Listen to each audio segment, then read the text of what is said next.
Rekan-rekan wartawan, sebagaimana Anda ketahui bersama bahwa di Indonesia itu mengenal 4 lingkungan peradilan, yaitu peradilan umum, peradilan militer, peradilan agama, dan peradilan tata usaha negara.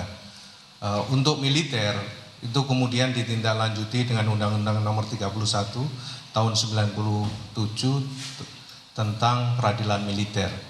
Oleh karena itu, untuk setiap tindak pidana yang dilakukan oleh militer, prajurit aktif itu tunduk kepada Undang-Undang 31 tahun 1997.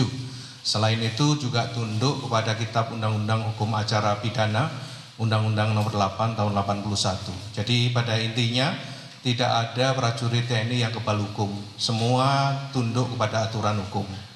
Di dalam Undang-Undang Peradilan Militer itu diatur mengenai masalah penyelidikan, penyidikan, penuntutan, proses persidangan, dan juga pelaksanaan eksekusi. Semua sudah ada di sana. Oleh karena itu, di sana juga dengan tegas ditetapkan bahwa bagaimana itu penyelidikan, bagaimana itu penangkapan, bagaimana itu penahanan. Khusus untuk penahanan, yang bisa melakukan penahanan itu ada 3. Yang pertama adalah ankum, atasan yang berhak menghukum. Yang kedua adalah polisi militer. Kemudian yang ketiga adalah auditor militer. Jadi selain 3 ini itu tidak punya kewenangan untuk melakukan penangkapan dan penahanan. Selanjutnya akan diproses oleh Puspom TNI, Puspom dalam hal ini sebagai penyidik, dan kemudian dilimpahkan ke jaksa militer yang dikenal dengan auditor militer. Selanjutnya melalui persidangan, dan Anda tahu semua persidangan di peradilan militer itu sudah langsung di bawah teknis judisialnya Mahkamah Agung. Jadi tidak ada yang bisa lepas dari itu. Selanjutnya terkait dengan penanganan korupsi, sebetulnya antara TNI dengan KPK itu sudah punya pengalaman yang cukup banyak. Dalam proses penanganan korupsi yang lalu itu sebetulnya di splitting atau dipisah. Jadi yang sipil diperiksa, diproses di KPK, sedangkan militer diperiksa di Puspom TNI atau di lingkungan TNI.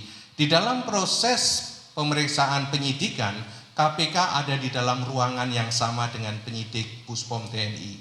Jadi sebetulnya ketika bicara pemberantasan korupsi itu sudah ada prosedur yang saya kira berjalan dengan baik. Karena apa? Karena semuanya berakhir dengan putusan yang saya kira sangat baik.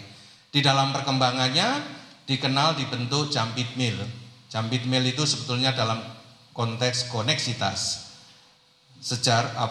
Pengalaman juga bahwa Jambidmil sampai sekarang ini Anda tahu juga memproses perkara TBP dan juga satelit orbit 1, 2, 3. Jadi jelas sebetulnya bahwa seorang militer itu tidak kebal hukum, seorang militer tetap tunduk pada hukum, dan tidak ada seorang militer itu lepas dari hukum. Akan tetapi prosesnya militer itu punya prosedur sendiri, punya aturan sendiri. Yakinlah bahwa tidak akan ada immunity terkait dengan pelaku tindak pidana yang dilakukan oleh militer. Saya kira demikian, Pak Puspen.